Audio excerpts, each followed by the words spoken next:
Hello everybody, welcome back. Today as well we have got you another video. In this video I'll show you how you can simply go ahead and see hidden following list on TikTok.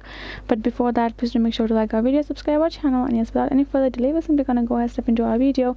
For the matter, what you're gonna do is simply gonna go ahead first access your particular TikTok app. So once you access your TikTok, you're simply gonna go ahead, you will be able to see any of the people's recent accounts, and you can follow them, and you can see when you tap on their person's account profile, you can see their followings and the followers, right?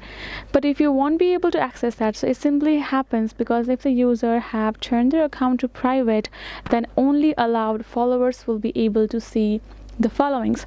So there are some tricky ways for you, is that either you can create a new account of yours and request to follow that person, right? And once you have approved your following request, then you will be able to see it.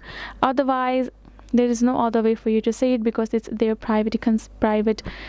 their private rights, whatever they have done the settings on, so you won't be able to see it.